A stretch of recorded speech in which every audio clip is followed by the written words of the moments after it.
Welcome in, everybody, to SEC Football and Beyond. I am Chris Landry along with Neil McCready as we are working our way into middle of May, almost middle of May, and still a whole bunch to talk about today. And we'll certainly be taking your thoughts and comments, questions in the chat room today, but still putting a lot of the draft stuff to bed, working on next year's draft, working on recruiting over at LandryFootball.com, transfer portal information, everybody's name, image, and likeness talk, and getting ready for next football season. It's kind of what I do this time of year, Neil. Getting ready and studying all the spring practice tape and getting ready for the season, and hope I can get it all done by the time we kick it off for good. So, good morning. Good morning. How are you? I'm just walked outside. What's going on with you right now? Well, I actually just walked outside for a minute. I was on the phone. I was trying to be quasi-quiet so I didn't wake up everybody in the house. And I know there's a little chill in the air up here, and I thought, boy, it won't be like this for much longer. We'll miss this in a month. Yeah, no, the last days of chill, you better enjoy it. We're having a ton of rain here in Louisiana today. Well, there's one of the things I know that's happened officially that's not really a surprise to me, although it was a surprise in that there was a lot of talk about one of the better players, I think, in the conference on a very, very bad team, but he's one of the better players is Henry To'oTo'o going to Alabama. That's, I'm going to take folks back to the recruiting of that young man. He really wanted to go to Alabama, and it was Alabama, Tennessee, and Tennessee was able to get his commitment, but it was almost a feeling of, as it happened, and certainly as it progressed up on the Hill, negatively, I think it was always, oh, boy, did we screw this up. We should have gone to Alabama. And I think as the whole process played out, new coach, new staff, that Henry and his family was thinking Alabama all along. The whole issue with getting the official word, and we haven't gotten the official word yet, more on that in a second, but about transferring within the conference was the only thing that held it up, which brought into the conversation Ohio State. We know Ohio State needs that linebacker, big-time program, but that was more of a, okay, where can I go, big-time program, fit, help, play right away, and if what's the other option other than Alabama? So there was a lot of talk, I know, amongst the media that, Ohio State, that's where he's going, that's the latest. But it was pretty obvious that they have gotten the word to him. There's some strong indication that, okay, the ability in conference, you're going to be fine. And so he made it official last week. And, not very often, of course, Alabama sends so many guys to the NFL, and they have guys that they bring in. But, this is a guy that can come in, help pretty early. It'll give them depth. Now, the Alabama defensive front, it's going to be better than it has been the past few years for them. So another good one, another guy that, we'll see how well he plays right away. I would expect pretty good, and then get his chance to go off to the NFL. But it's like Nick Saban said, and it's like I've been saying, with all this transfer, Alabama, the really good players that are going to stay at Alabama, the ones that are not finding their way in, they're the ones that are going to move. Those are the ones that you're going to have to choose from. If you want an Alabama player, you're going to get somebody that they, wasn't going to quite cut it for them. And the people coming into Alabama are going to be this type of guy, a guy that maybe is an elite player that can come in and have an impact. And with the whole name, image, and likeness, as we go forward with that into the future, it's going to even be more, as we talked last week, Neil, the big-time programs that are going to have the systems in place that are going to be able to fund and pay these kids more than most people will, the rich get richer. Oh, there's no doubt the rich are going to get richer. There's zero question about that. So let me ask you a couple things on this. Alabama obviously has recruited linebackers ahead of him. He's not going to get there till June. How does he fit into their rotation at that position? Well, I don't think they plug him. They don't.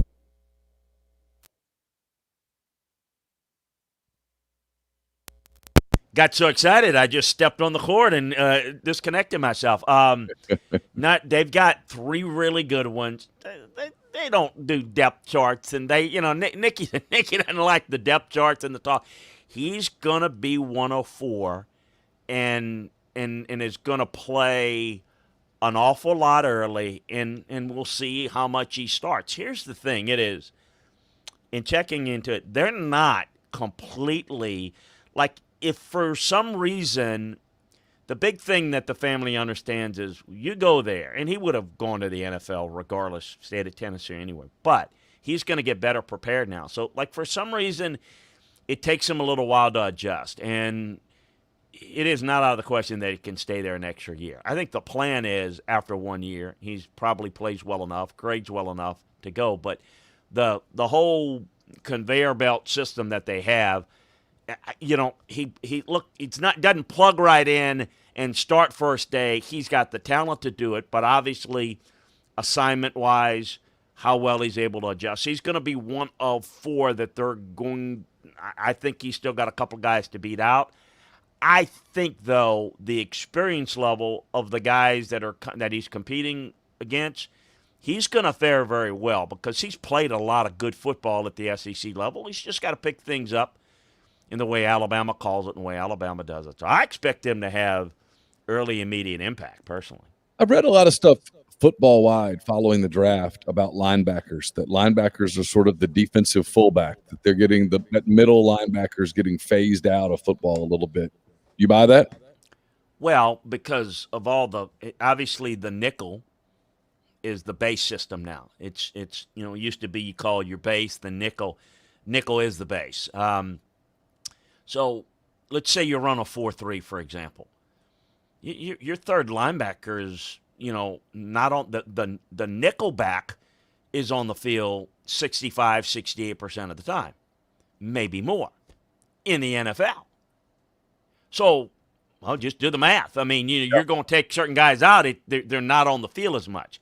Now, what's really valuable, and you talking about the Mike backer. Now, the guy that can set the protections, he's valuable, the Mike backer, but it's the guy that's limited in coverage. And by the way, I do think that's the biggest thing that Henry To'oTo'o has to adjust is improving in coverage. Those guys they have value, but like a running back that is a fullback, for example, that is limited in some areas of being able to contribute on offense, linebackers that are two-down players, well, they're two-down players. They're valuable. They're valuable against the run, but they're situational players. They're not the typical starters that it used to be years ago. So, yeah, that's absolutely true. It's kind of like people say, well, the running back is the value. The running back is the value. Well, when you play two running backs and you had two receivers, now it's three receivers or two receivers in a big slot like a Y flex, a tight end flex, and you play one back. Well, of course they're quote unquote going to be devalued. They're not devalued in terms of importance, but in terms of numbers, we'll do the math. So yeah, that is absolutely the case. The guys that can cover, the guys that can cover a big slot, but that's physical enough against the run that are not a liability in coverage, those guys are going to be tremendously valuable. But the guys that are not as good in coverage, yeah, what are you going to do in a passing league? And even in college, you're having to defend these guys, going to be difficult. And then here's the thing: if you're going up against up-tempo offenses, particularly in college, man, you're having to be, you can't substitute as much. So you need to have the safety type guys. That's why everybody's kind of moving smaller and faster. So, safeties are playing linebackers, and linebackers are playing ends, and the ends are playing, size-wise. So you absolutely nailed it. So that was my next question. So who ultimately gets squeezed out? Is it the linebacker, or does defense get away from these kind of the big hole plugging defensive tackles that were always at such a premium? Well, in college, you still, depending on your scheme that you're running, obviously, if you're running a one-gap scheme or a two-gap scheme, 3-4 or 4-3 doesn't matter. That's numbers. It's one gap versus two gap. So um, if you're a team like in Alabama, for example, that likes to they don't try to penetrate upfield. And people say, well, they don't get enough sacks. Well, because their purpose of their defensive line is to build a wall so you can't run. So they're going to still have value with those guys. Because I'm going to tell you, the easiest way to lose defensively is don't stop the run. Don't stop the run, and that's the easiest way to, at least you got a shot against the pass. They may throw it inaccurately. But you want to get quicker. Yeah, guys that can't move are going to struggle. But you still have guys that are unique that have strength at the point of attack that can push the pocket a little bit are going to have value. But there's no doubt when you go nickel, you get defensive end types that are being reduced down inside, and now you got 4 good pass rushers. So in college, you've got a larger roster. In the NFL, you can have guys, and they're still, the Leonard Williams types guys, the Dalvin Joseph types guys, they're still making good money as run pluggers, but they're not Aaron Donalds. Aaron Donalds are disruptive because so quick off the ball. That's the ideal defensive tackle today. That will rush the passer from a 3 technique or 1 technique, but also be disruptive against the run because he's beating you to the backfield and meeting the ball carrier at the handoff. You hearing any other transfer portal rumors? Yeah, well, a lot of stuff that's not with a lot of big names. We keep everybody kind of updated. I know that A&M's Keyshawn Brown is moving on. I know that Alabama's Brandon Turnage. We talked a little bit about him. We've got a few of those guys like there now. Tennessee's added a couple of folks I know from Kansas of all places. It's in the league. A few of those, not a lot of big names yet, but it's coming, Neil, because obviously semester's ending. Most places they're ending or ending this week. Finals are kind of lost track of it. I think they're last week of this week. They're done, yeah. Yeah, so that's right. Actually, it's usually middle of May. I talked to a friend at LSU. They ended like a week earlier because they're, COVID, they cut off spring break and stuff in some cases. So, yeah, a lot of them are done. So you're going to start to hear a lot of that coming up in the next couple of weeks, I think. Tony Fair, the transferred defensive tackle nose tackle from UAB, he's down to Auburn, Ole Miss, and Purdue. It sounds like Auburn to me. That's kind of what I'm gathering. Are you hearing the same? Yeah, good player obviously makes a lot of sense locally, and that's what they're trying to sell him on. Hey, it's a good fit, good system here. That'll fit you pretty well. He's got pretty good off-the-ball quickness. I like his use of hands. I think would be a good addition for Auburn. So I think it would make the most sense there for him, but I don't know exactly what he's all thinking. My sense was more of if Auburn will have him, that he would go there, but we'll see. The wide receiver from Notre Dame, the St. Louis. He's from St. Louis. I know he's looking at Ole Miss. He's looking at Missouri. He's looking at a handful of places. There's a lot of. He's supposedly making an announcement today. There's a lot of Mizzou buzz. What are you hearing there? I've heard a lot of Mizzou. In fact, that's been the kind of the prevailing thought was when he was going to go back home. Now, I always say in recruiting, and now you have to say in transfer, you never know. But I'd be surprised if he doesn't go to Missouri. They've done a good job of, let's call it like it is, recruiting him. They've been in contact with him for a while and coming back close to home, homesick, and just not quite fitting in with Brian and them. That's the one area that Notre Dame has matched up with a lot of big-time programs at the line of scrimmage, but the quarterback play consistently and certainly the playmakers at receiver has been a problem. So would be a good get from Mizzou, no doubt. A guy I'm watching, Trey Berry, the tight end from Jacksonville State. I've been talking about Ole Miss and him since, I don't even remember. It may have been as early as last August. I kind of forgot about him because, any update on that? I mean, what's the deal on him? What's the holdup? Do we know?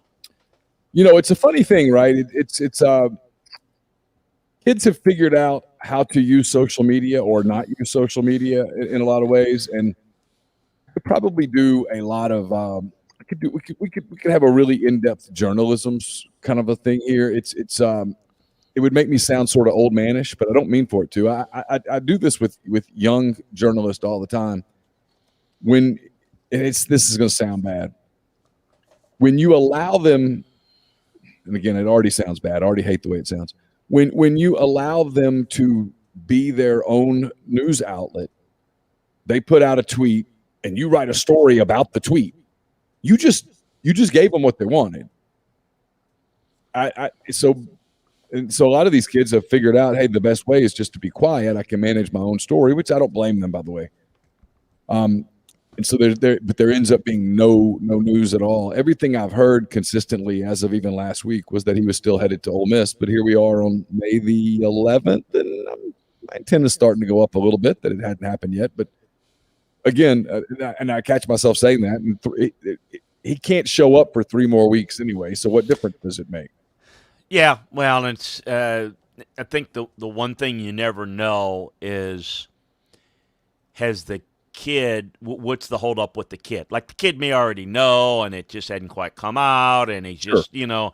And so it doesn't matter. You don't have to tell anybody, What you worry a little bit about, at least going back to my recruiting and days of, do they not know? I mean, they're still waffling. What's the issue? Why are they waffling? Who's influencing them? Are they is it that difficult for them to make a decision? What's the issue? You start to worry a little bit about, what are you dealing with? And we're dealing with young people that you have to be patient with. And that's not my patience is not my strong suit. But it's understanding that, kids today, you have to be a little patient. But yet there's a certain part of growing up that you have to make some decisions, and you kind of want to train them when they're under you. Look, I mean, it could be as silly and as goofy as, look, get a legal pad out and make a list. What's your priorities? I tell people all the time, and a couple of times, I don't know why, but a couple of times people have asked me to speak with, in the businesses, and I don't know anything about your business. But let me tell you about how you evaluate players and coaches. What are the most important qualities?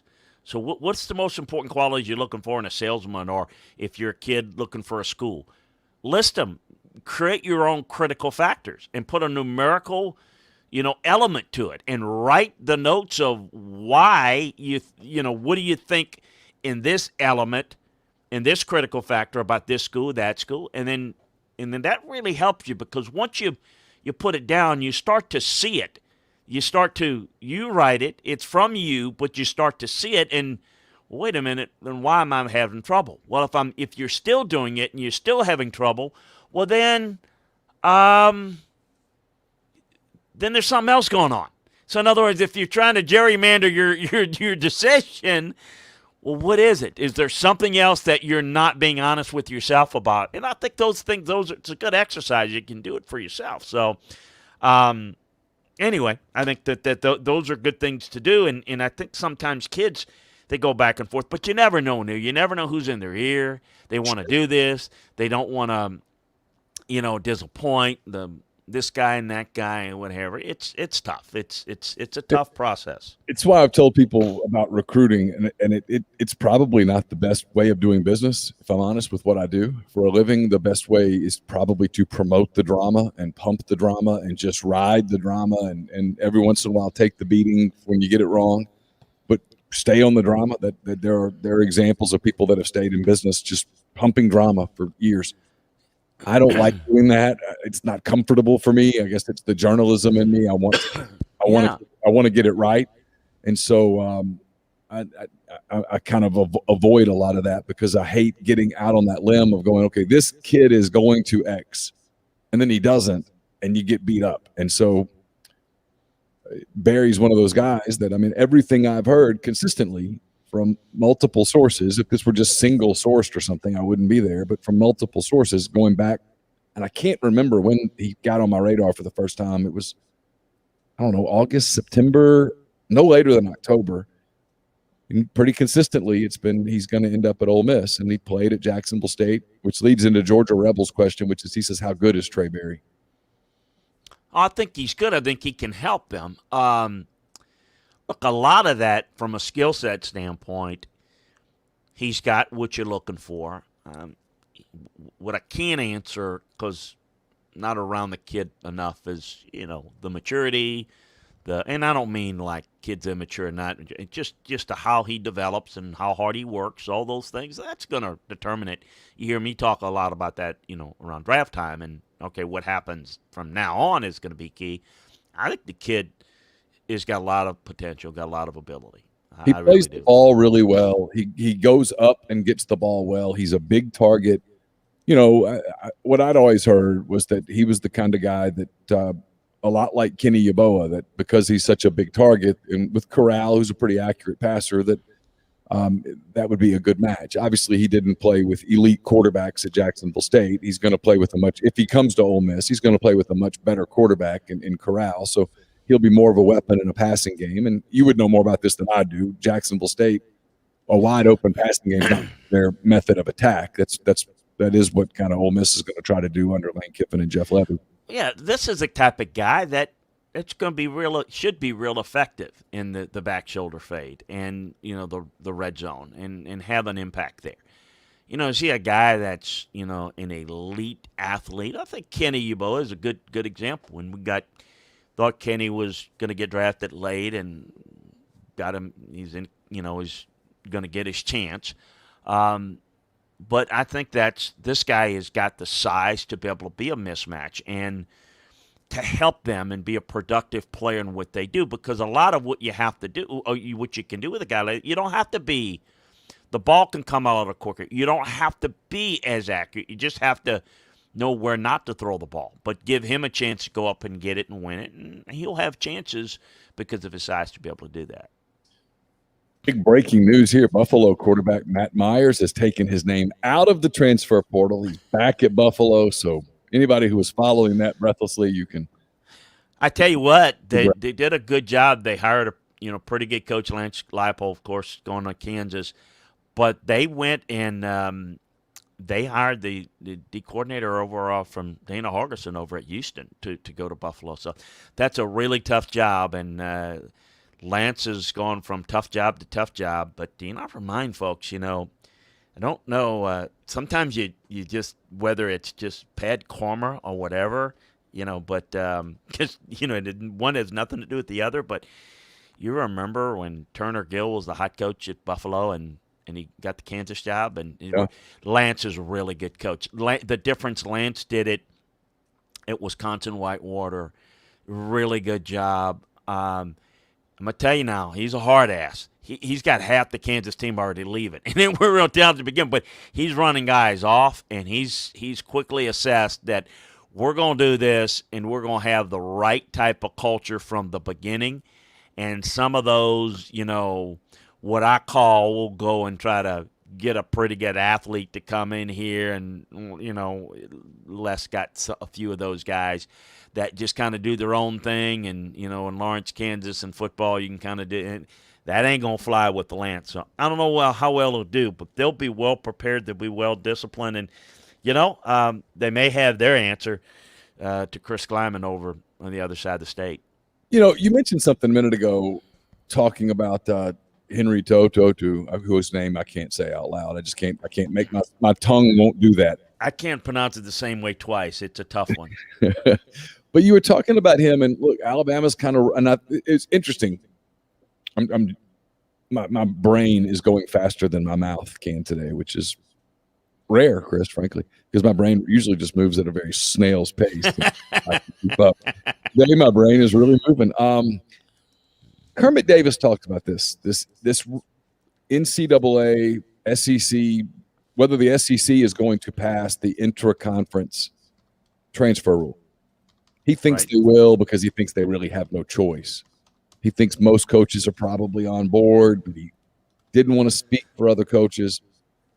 You talked about Henry, we'll just call him Henry T. Henry T. Leaving the Big T to go to Alabama. He's obviously gambling that's going to pass, that he's going to be eligible to play. I don't want to get into rumors here because it's not worth it. But there are some rumblings about some players inside the league who are looking around, but who are waiting to see what happens with that rule before they do anything. ultimately, what do you think happens? Do you think this intra-conference thing gets held up, or do you think it gets passed? I would be shocked if it. I think it'll pass. In fact, I think there's a strong belief that I think there's a strong indicator, at least from Alabama, at least to Henry T, that it would be. I don't. There's a way to find out information before it comes out. I would be shocked if they don't. I mean, it just there's no reason for it to not be. So I think it's slam dunk. I'd be shocked, and I couldn't even imagine why it wouldn't be. So yeah, I think it makes a sense. It's what other people are doing. It's one of the reasons I'm kind of watching schools that have a few transfer portal openings and they're not filling them. I'm interested in this because this is happening. If you look around the league, this is happening in a few spots where players have been out there. They could have probably filled those spots by now. They haven't.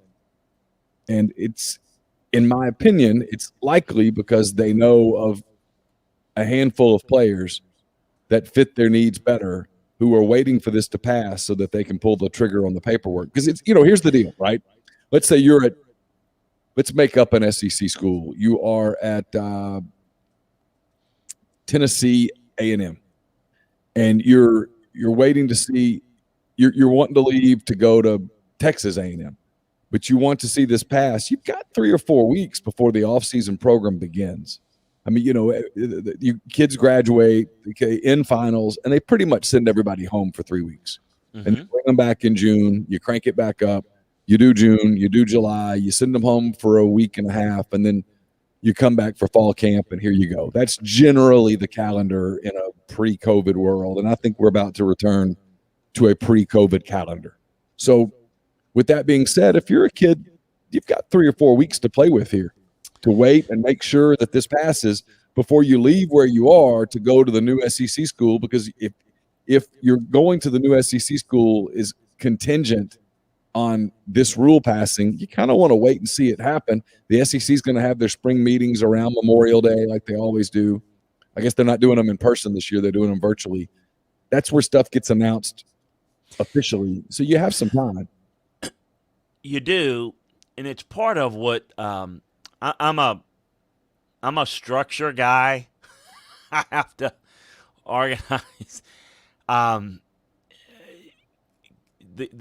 In dealing with a lot of these college football programs, it is, so to your point, and to kind of branch it out of trying to track and anticipate who's going to be a free agent, because that's what I call it now. It's free agency. It's transfer portal. So you kind of know in the NFL whose contract's going to be up. So the start of the new league year, you have a pretty good idea, and then some will sign and re-sign. Some won't. But then there are guys that are released. So J.J. Watt's released. So you're kind of prepared to some degree, but you don't know. In college, it's a lot of you don't know. And a lot of it is it's the it's the tampering that goes on that you get caught more in the NFL than in college because you have a relationship with families and people like that in recruiting. So what's difficult is to try to figure out, so if you're holding spots and, that means that you don't have better options, that you will throw certain options that come open here in the next few weeks into the mix, but there's a good chance that that option may not be there, meaning some of the guys that you anticipate transferring will not, or they will transfer and go somewhere else. And so you have to be prepared from a roster standpoint. That's why roster is like you kind of sign the signing day. You got, you oversign, you undersign. I mean, it's just you push a year ahead, you push a year behind. The numbers is just incredible and confusing. Everybody now, if they're not, I mean, I don't know anybody that's not at least doing some form of this. They have, in addition to their recruiting room, they need to have a transfer portal room where there are some analysts that are involved that do do nothing. That's what I'm saying. Everybody does, but Yeah, some don't have enough room, and right. and it's like this is why you got to find room to where you do nothing but keep track of that, and you have to go back to your recruiting evaluation and any film that the guys played, and you've got to track that. And you've got to do it. It's an everyday process. It's like the waiver wire in the NFL. The transfer portal has to be checked. So it is. So let's. Yeah, you got that team that. Let's go there. That is. I got to add a linebacker. I got to add a safety. You're thinking there may be an option, and if there is, there is. If there's not, well, you know, you got to kind of wait. You've got to feel that. You're not going to be able to feel it this year because this window, but it's so disorganized. It's so, the whole system is okay. May you'll have that. So yeah, look, it's interesting news-wise. People are going to want to know. What about this guy? How can he help? Well, here's the other thing: is how much can a guy help without a spring? Now he comes in. Maybe he's played a year or two in college. Can he adjust real quickly? It depends. You got to do your homework, and then maybe if the guy doesn't help you right away, you might not be worth giving the scholarship if you think about it. So, I think it's very very it gives you another bite at the apple if you miss on guys in recruiting. A bad recruiting offer is one thing. Here's the other thing: if you're a school that can't get many 4 stars, this is probably your best chance to get 4 stars. 4 stars that go somewhere else that don't pan out, that may not be 4 stars, but we'll see where it goes. So it's going to be chaotic in the ones that manage chaos the best, and we know the ones that have the best staffs and do the best job of organizing, they're going to have success. But it does give some opportunities for some of the other schools to be able to get guys an opportunity to get them in the program. It's a fascinating thing, because we live in a culture now with young people that, and it's in football too. It didn't used to be this way in football, but if you're not happy with your 7-on-7 team, you switch to a new 7-on-7 team. If you're not happy with your high school, you transfer to a new high school, or you go to IMG or whatever. I mean, there's always greener grass. And so you're right. A kid signs with, I don't know, I hate doing specifics because people start thinking I'm thinking of somebody. So a kid signs with Florida State, doesn't work out immediately the way that he thought it would. Boom, he's back on the market. And, and so now he has a get out of jail free card, really. And you get to use it one time. And so your second decision really ends up being more important than your first, because the second one, if you go someplace, as let's say you go play 1 year at Florida State, and then you go, nope, this isn't for me. This isn't what I was told it was going to be. I'm going to go to Auburn. Okay, when you transfer to Auburn, if you decide that Auburn's not what you thought it was going to be, and Auburn lied to you or whatever, well, now when you leave Auburn, you got to sit a year to go play at Middle Tennessee, right? I mean, it's no doubt. And decision that becomes the big one. And just to complete my rambling thought, what always strikes me about this, the more that I talk about it, the more that I think about it, is the people who are going to pay for this, Chris, are the high school kids. They're going to have a harder time getting that initial offer unless you are viewed as a certainty. The kid who's kind of a fringy upper 3-star kind of kid who's a project or whatever, and you're like, man, that kid's got some serious ceiling, but he's got a floor. Are we really, or you know what? I think Joe Schmo can be a great player, but it's going to take us a couple of years to get him there. I wonder whether that kid still gets the same offer list that he got pre-transfer portal. May not. Depends on what position he is, what your needs are, how many spots you got available, and he's now in competition for somebody that they could bring with them. Here's the other thing, and this is what I don't like about it. So, yeah, I get it. Sometimes things don't work out. The kid needs to go somewhere else. That's very few. Most of the time, when the kids are not happy, it's because the kid thinks he's all that, and doesn't really understand how to work. It came easy for him, and the very reason why he's unhappy at school A is the very reason why he's going to be unhappy at school B. The grass is not always greener.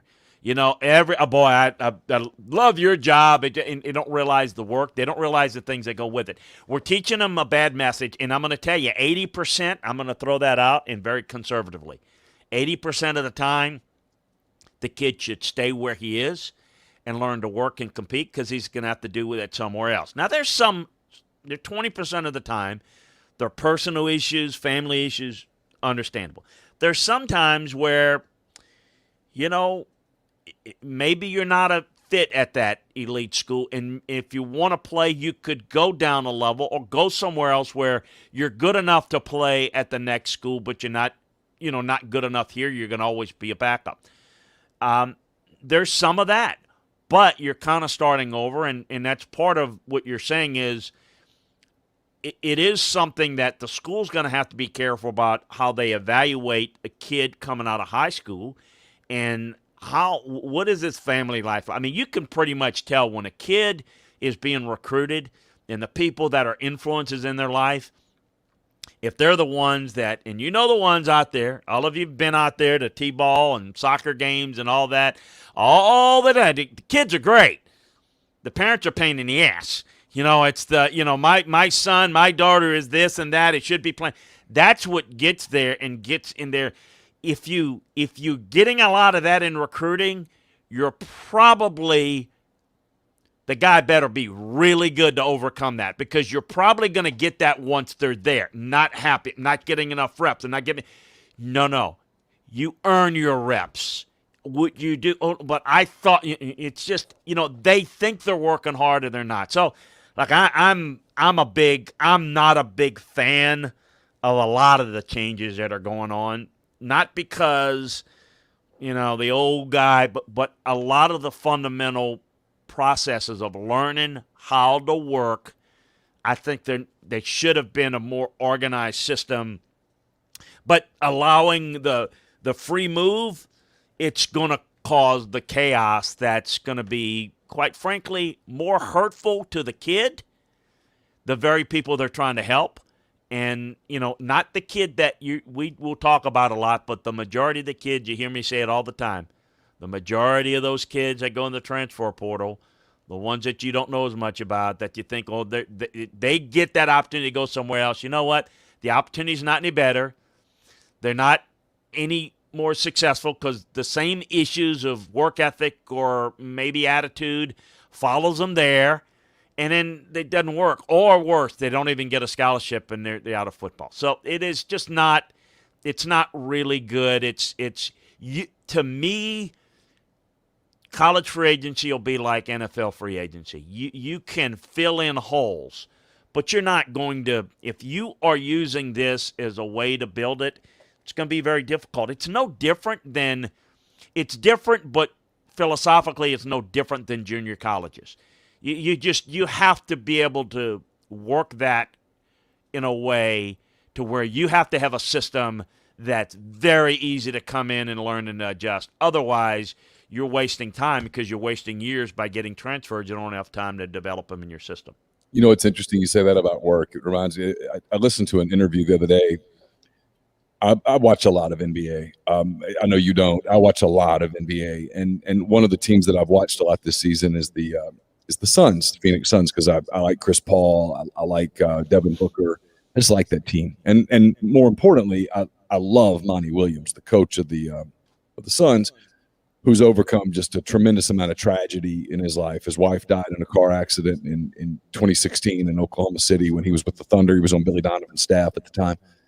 And I think they had 5 children together. And so all of a sudden he goes from being an assistant coach who's on the road and stuff all the time and to he's a dad at home with 5 kids who just lost their mom. And anyway, I'm a big fan of his. And so I've watched the Suns a lot. And one of the people on that team who always kind of catches me is Mikal Bridges, who is, I guess, a third-year player at this point in his career, small forward. And there was an interview with him about, his rookie year. He played a ton with Phoenix. And then Monty Williams gets there in year 2, and all of a sudden Bridges is fighting for minutes. He's not getting anywhere near as minutes, not getting as many shots. And the Suns were in Memphis for a game, and he goes to Monty Williams and is like, "Hey, what's the deal? I'm not playing. Why am I not? I should be getting more shots than I'm getting. I should be getting more minutes than I'm getting." And Monty Williams said, "You're a good player. You're not working hard enough." And Bridges said his first reaction in his mind was, "Man, that's crap. I work." And then he said, "You know what, though? Okay, you're the coach. So here's what I'm going to do. I'm going to work so hard that you can't say that you have to take that back."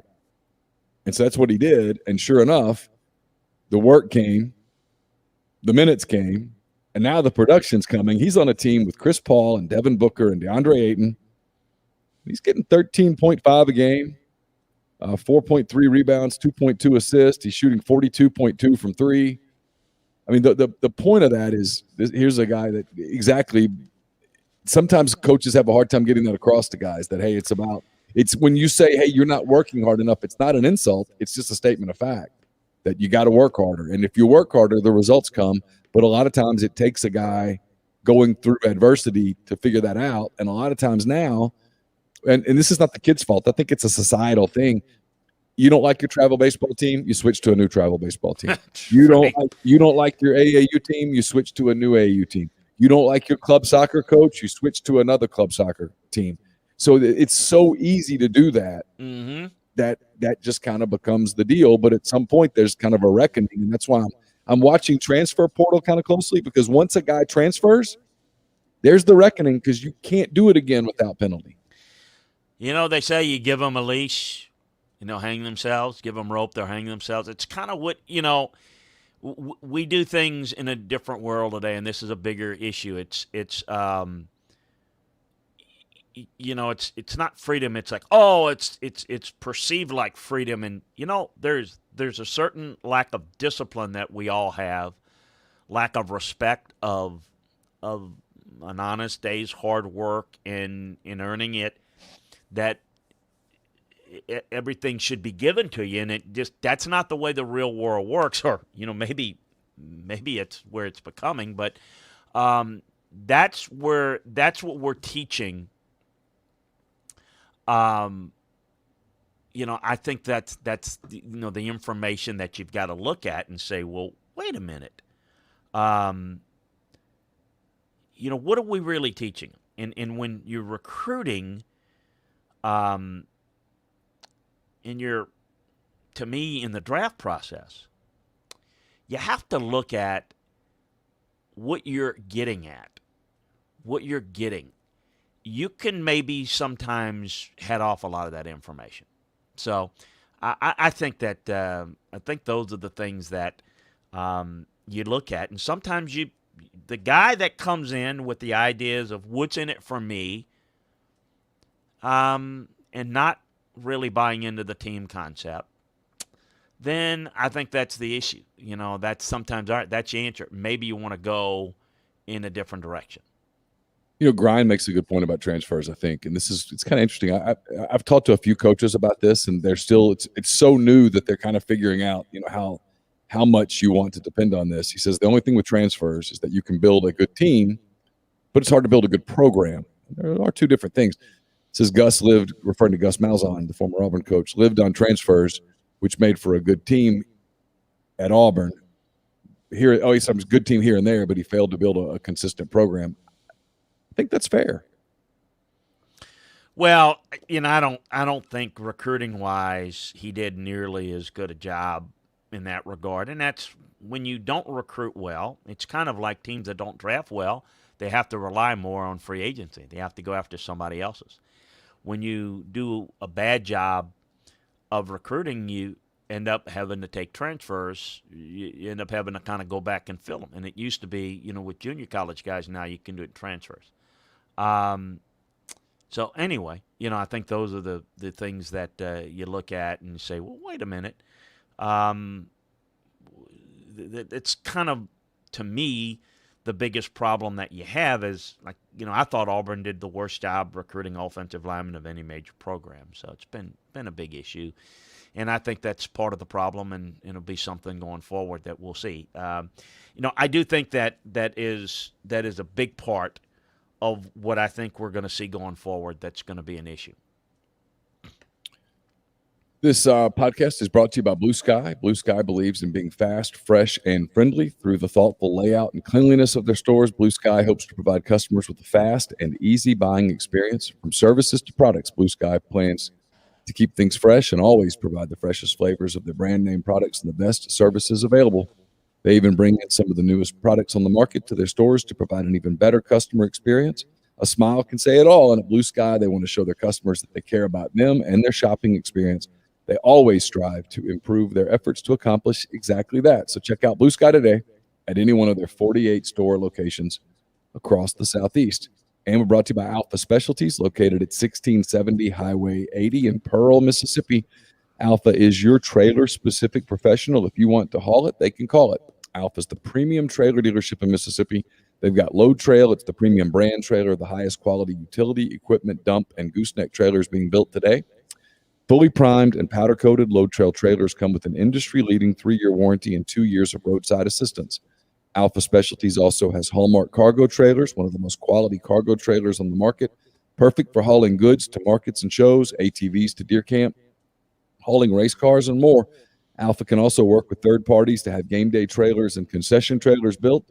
As you start getting ready for the high school football season, the middle school football season, that's certainly something to think about. And they have spare tires and wheels starting at just $100. They have a full selection of trailer parts and accessories, hitches, winches, straps, and more. They also do all types of truck accessories, and listeners can get 10% off a yearly trailer service and inspection at Alpha's full service shop, where they repair all types of trailers, concession, horse, utility, enclosed, gooseneck, RV, and more. So give them a call at 601-932-9798 or check them out at alphaofms.com. And make sure you tell them you heard about Alpha on the MPW Digital Network of podcasts, which includes Landry Football and beyond. So I don't know what you're working on over at the site. I know for us, and what I've been working on right now, or what I'm going to start. Last week was kind of a tough week dealing with some stuff, so I'm a little bit behind, but grinding on spring practice tape, not games, but spring practice stuff, and we'll be doing previews of, well, all the teams eventually, and certainly within the conference. You said games in practice. Just so you know why I started laughing, I immediately, the Allen Iverson meme ran through my mind. Oh, yeah, no, the practices are much more valuable than spring practice games or the spring games. Yeah, talking about a game. You're talking about practice. Talking about practice is more valuable. So yeah, no. Oh, Allen, well, boy, what a corner that guy would have been. He was. That's all I keep thinking. What a basketball player! I know he was a good basketball player too. He made the right choice. But so anyway, yeah, we'll be breaking down all the teams, not just in the conference and league, but also got some stuff coming up. Obviously, got the initial look at the 2022 draft class. I do have the top board, kind of initial board, a checklist. Then I'm going to kind of take it down by conference. I'm going to provide that information, and we're going to kind of start to get in as I start to look at more and more film, kind of who looks skill set wise, who the best looking players. Well, around the country, but certainly in the league, we talk a lot of SEC, mostly SEC here. So we'll get into that. So a lot of good stuff coming up over there, and certainly we are going to go through the roster analysis of the NFL now that all that's done. So that's what we're really going to be focusing in on with a lot of my work, is basically getting ready for the football season by looking at the film grade notes from last year and looking at any new information, being draft, recruiting, incoming, any transfer information. That's what we're trying to do. So we're really, really excited about that. Got our notebook every day with, I know we don't get to a lot of it here, but we got, if you want the detail of recruiting, Florida got nice commitment this past week. And we don't just do it in the SEC, all around the country. The College Notebook every day has recruiting information every single day about players and kind of how they stack up and where they're going, or transfer portal information. Same thing with NFL news in our NFL notebook. So that's what we're working on there. Just want to encourage everybody to check out LandryFootball.com. The scouting season offer is still available for you there, so take advantage of it. Tomorrow's a huge day for NFL social media directors. The schedule gets released tomorrow at 8 p.m. Eastern, 7 p.m. Central Time. The league will release its 2021 season.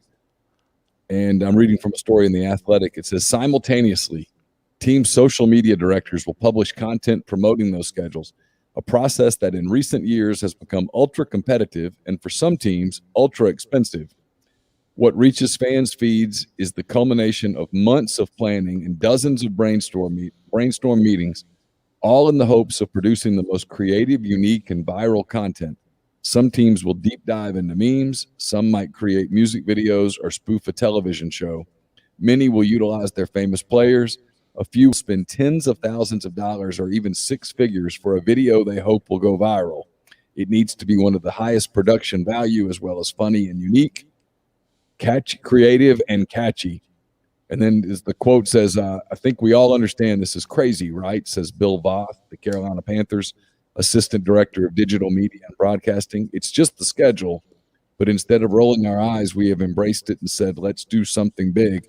It is one of the fun nights on Twitter is to watch the different teams release their schedules, because it used to just be you release the schedule, sports writers booked their hotels for the next year, but now it's a major production. It's kind of fun to watch.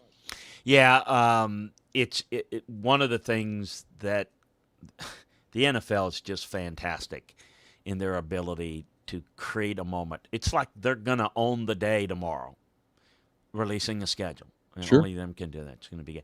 Hey, real quick, I see Nola Jack has had some question. Nola Jack, I've answered this question like 3 times for you. I don't know where you haven't heard it.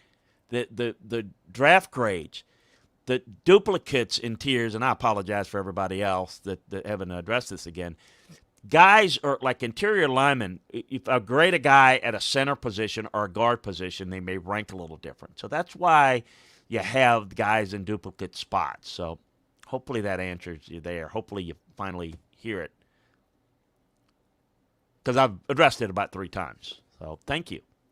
But yeah, that's what we do, and that's important. I'm glad you did. In fact, I thank you for bringing it out the last time, because I probably didn't explain that enough. If you got that question, maybe somebody else does. But yeah, so if you grade a guy that's a guard, but he can also play tackle, I'm going to grade him and stack them in both areas. And I think it's important to see where they rank the highest and where their value is. So I do that a lot. So apologize if you didn't get that. I think I answered an email about it, and I know I've answered it on the show a couple of times. But I appreciate you bringing that out. Maybe I can do a better job of explaining it when we do that. That's always something I'm looking to do.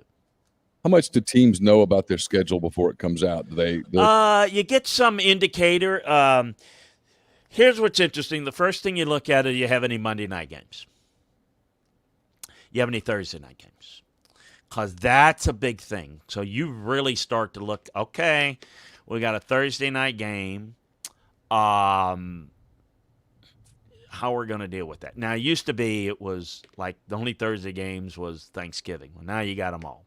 So you got to figure that out, because now you have to do some, if it's later in the year, it's tougher, because now you got to basically prepare for 2 games in 1 week, and you've got to really siphon up the and it's really helpful if you play a Thursday night game. In a lot of times they try to do this, Neil. It's a division game. Well, you're more familiar with that opponent, and if you've played that opponent already, like on a Sunday, and you play them the second time on a Thursday, and it's maybe like 4 or 5 weeks, then you've already have a pre-game plan going into it. You have a good feel for it. So that's the Thursday night games, Monday night games. You try to look at that. Road games, got any? You on the road 4 weeks in a row? Really? You just, how many times to the West Coast or the East Coast, depending on where you are. You have a pretty good idea. Right now, it's like people are going to be spending all day. I won't. I mean, it's like, Neil, when the schedule's out, I don't sit there and think about, well, who are the Bucks going to be hosting Thursday night to open the season? Is it going to be this? Is it going to be that? Is it going to be that? It's like, it's going to be somebody. It doesn't really matter. I mean, it's just like whatever it is, it is. I will look at it, but you know what? I probably, it kind of, I mean, it's interesting, but that's just kind of the way it is, All right, we'll finish here. I'm surprised we didn't talk about this. Yeah. Tim Tebow signs with the Jacksonville Jaguars as a tight end. It's been a minute since Tim Tebow was in the league. It's been a minute since he played for Urban Meyer, and I don't recall him ever playing tight end. How does this end up working out for Jacksonville, for Tebow, et cetera? Yeah, the one thing we thought of with Tim early on in his career was, trying to do some what we call big slash stuff, meaning he's not the athlete, the speed guy, the quick guy, but he was the power guy that could do some. I thought it could do some H-back or F-back thing, fullback, sliding out and blocking and, punt protector and special. He thought of himself as a quarterback, and he went down that road, and he's made a lot of money, and guess he's wanting to do something, and he's always looking for a challenge and that type of guy. Look, I don't have a lot of hope there that it's going to, be like a real success. People say, oh, but he's a leader and all that. That's not how it works in the NFL. Your leaders are your best players, So if you're not a guy that makes plays, that wins for you, then you're not really. Your voice in the locker room is not that big of a deal. We know the relationship with Urban and Tim. I mean, that's the only team that would be interested in signing him. He's I don't know that he's going to be any better than their fourth tight end and a up back and what I don't. It's a quote unquote big deal because it's Tim Tebow. I think you have to be careful, and I think you saw this like when the Jets signed him. Backup quarterback, we signed the back, and then there's they're following the jet coming in, and it's like, that don't go well in NFL locker rooms. Right. And so if there's a feeling of, okay, this is, this guy doesn't have to, and of course that's not Tim, because Tim's going to work the hardest and all that stuff. I don't think to me, it's much ado about nothing, even though everybody wants to talk about it and understand why. Yeah, he's a guy that he gets clicks, he gets eyeballs, he gets attention, and it's been a minute. The only thing I can see in it is that the contract's not guaranteed. It might just be one. He doesn't. He may not make a penny, because if you don't make a roster, I mean, So it's not a risk. People say, "Oh, it's a big risk." It's not a risk financially. He's got to make the team to make any money. It's not. What I was going to say was I think there's a chance that in camp you even bring a guy like that in, because one of two things happens: either it works. If it works, awesome. But if it doesn't work, it takes a little bit of the attention off of Trevor Lawrence and maybe even Urban Meyer and some of the other stuff in that first couple of weeks. Maybe it gives them a little bit more of an acclimation period, because some of the hot take media is going to be just locked in on Tebow the whole time, maybe even to the point that they leave Trevor Lawrence, quote, alone, end quote, for a week or so. So that's the only thing I could think of. And then if it turns out that he can play tight end or H-back or whatever and in the NFL enough to make a team, then great. Yeah, he doesn't run that well. He's a power runner, and don't know if he can catch it. No, I mean, I think the guy will work, and the guy's a high character individual. It's just not. It's not a difference maker. It's not a. He's had plenty of chances.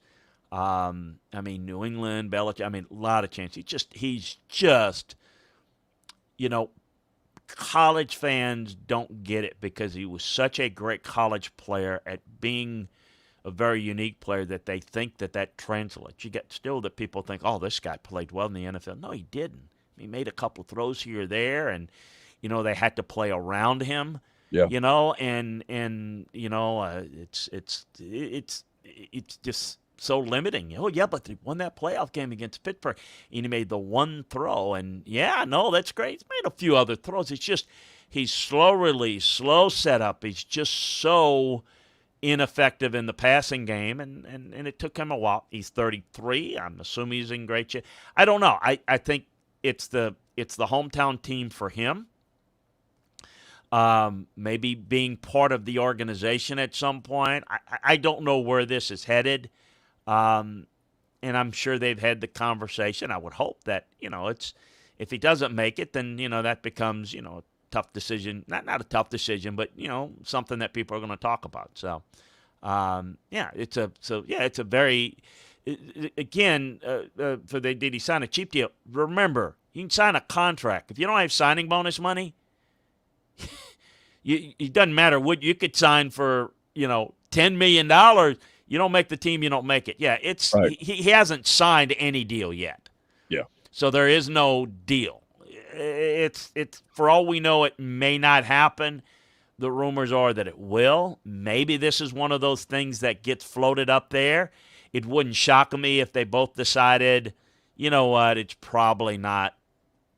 Let's not go through with it, either side. But if he does sign one, yeah, it won't be for a lot, don't think. And again, don't pay attention to what it is. He's got to make the team to make the money. Pay attention to the signing bonus. And I don't know that he makes the team. I would say it's nothing better than 50-50, maybe a little bit less that he makes the team. All right, we'll wrap up there. Enjoy the rest of your week. We will be back with you on Friday with another edition of SEC Football and Beyond. For Chris Landry, I'm Neil McCready. Until then, have a great week. Talk to you soon. Take care.